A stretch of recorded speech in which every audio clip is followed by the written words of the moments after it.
Oke.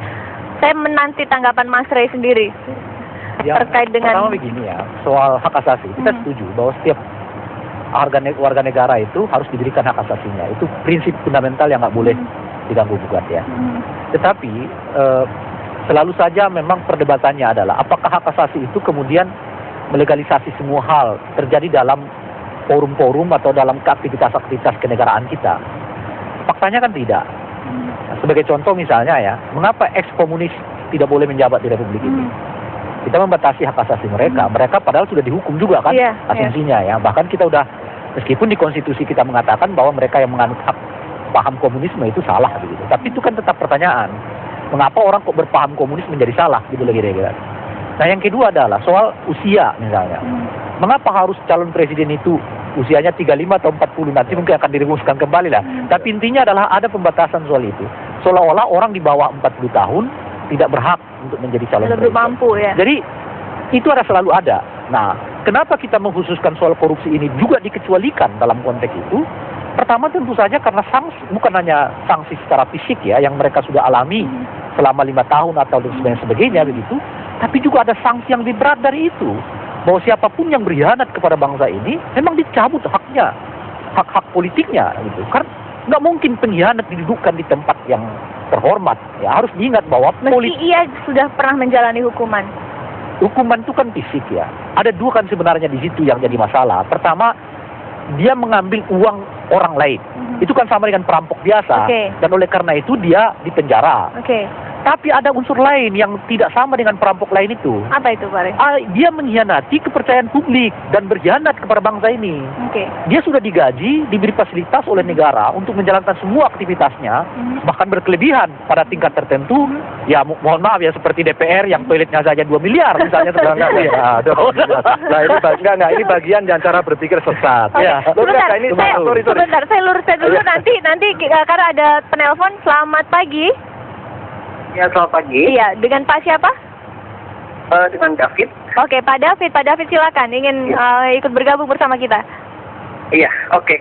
Menurut saya punya satu pendapat bahwa ex-napi koruptor seharusnya mungkin saat ini saya tidak begitu setuju kalau mereka bisa ikut lagi ke dalam calon legislatif. Kenapa, Pak David? Karena mungkin yang saya lihat adalah berjalannya hukum itu sendiri di Indonesia memang belum sebegitu transparannya, Bu.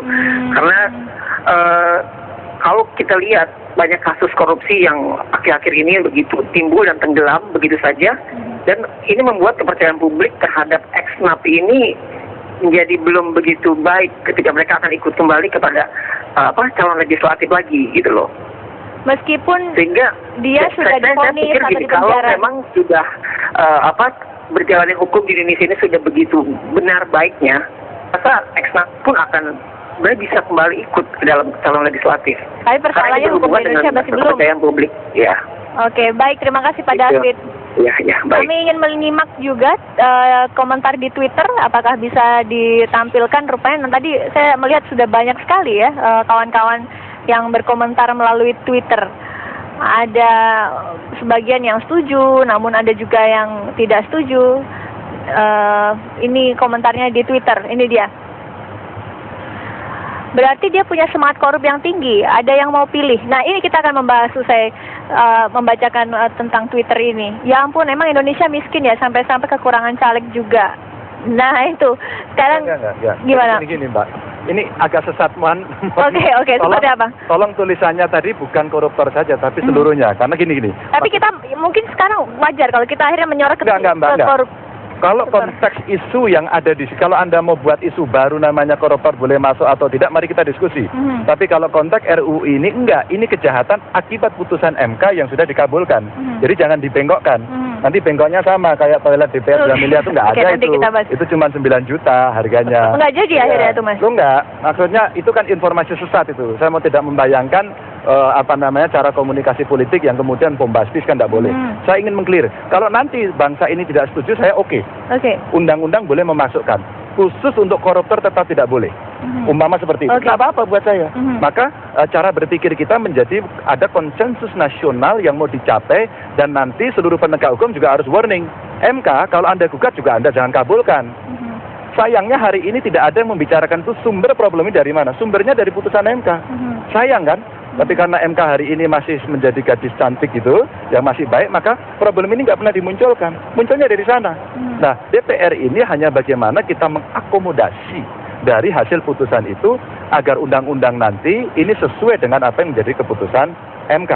Simpel sekali persoalannya. Haruskah DPR mengakomodasi apa yang diputuskan oleh MK, sementara di luar sana banyak masyarakat yang tidak setuju dengan Kenapa Anda tidak ada gugatan ke MK? Kenapa ada yang tidak ada yang kemudian mereview apa-apa yang menjadi putusan MK?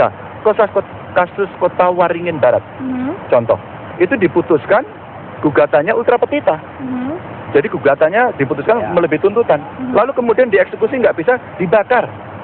Kejadian-kejadian seperti ini selalu muncul, maka kemudian ini kritik. Kalaulah kemudian publik tidak menerima seperti ini, fakta hukumnya bagaimana kondisi dari sisi basis ilmu pengetahuan, teori pemidanaan, hak asasi dan sebagainya, termasuk partisipasi politik dalam konteks elected official, maka MK memandang yang seperti ini tidak boleh diberangus. Itu problem dari MK. Itu sebenarnya ya publik mungkin saya mengerti problemnya lagi marah betul, dengan apa banyak korupsi betul. Nah, maka rasa keadilan ada di sini. Kalau kemudian kita ngeyel saja, kemudian okelah kita hapuskan saja, semua tidak ada, biarkan atur begini, nanti akan ada yang gugat lagi, Mbak. Saya pastikan itu. Oke. Ada Pak Martius dari Jakarta yang ikut bergabung dengan kita juga. Dari Tangerang. Oh, dari Tangerang. Silakan Pak Martius. Begini, Pak Pramono atau Ibu juga, Indonesia kan penduduknya banyak. Apa, Pak? Kemudian penduduknya banyak. Penduduk Indonesia kan banyak. Oh iya. Kemudian perguruan tinggi kan banyak. Ya.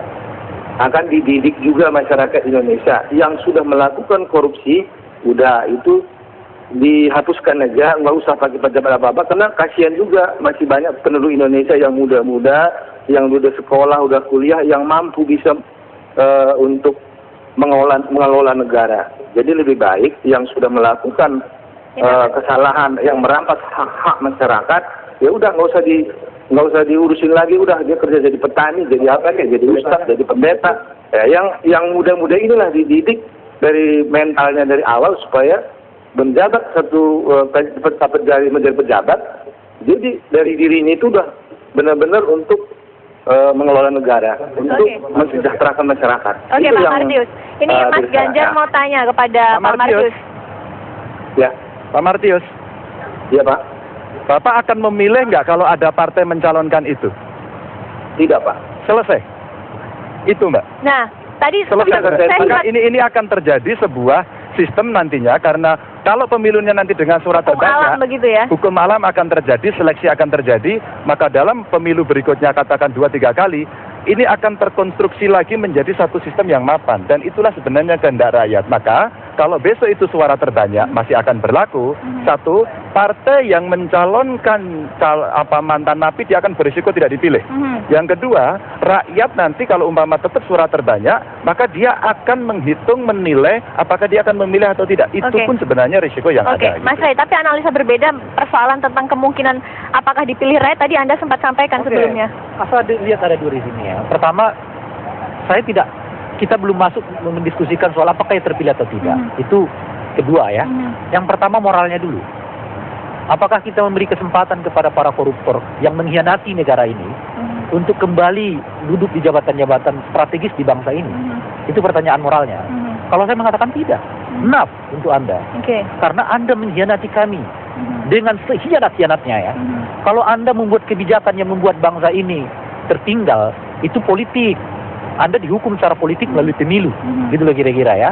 Kalau Anda meninggalkan tugas, misalnya ya, karena satu hal dan lain, itu politik. Anda bisa dihukum melalui pemilu untuk tidak dipilih lagi.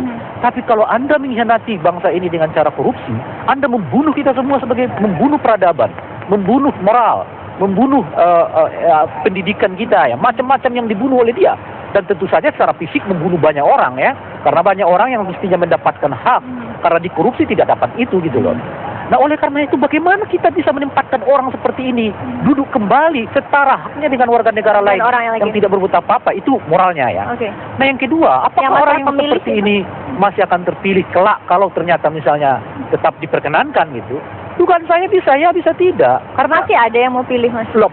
faktanya di lapangan itu, ya, faktanya di lapangan. Pertama begini, sejauh mungkin semangat orang tidak mau memilih para koruptor, gitu. Itu semangat. Di mana-mana kita melihat itu. Tapi apa yang Anda lihat selama ini yang terjadi adalah para koruptor terpilih di mana-mana.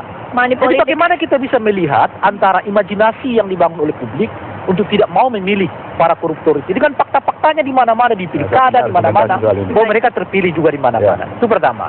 Yang kedua, ini berhubungan dengan soal akses. Ya, banyak koruptor, tapi tidak banyak orang tahu bahwa dia koruptor. Karena dia tidak bukan saja karena tidak ada publikasi, tapi memang minat publik untuk mengetahui seseorang itu koruptor atau tidak juga rendah. Bahwa mereka tidak menyukai koruptor, iya. Tapi untuk mengetahui siapakah di antara para caleg ini koruptor atau tidak, itu rendah. Oke, tahan dulu Pak Rey. Kita nanti masih ada satu kesempatan, satu segmen lagi untuk membahas hal ini. Tetap bersama kami.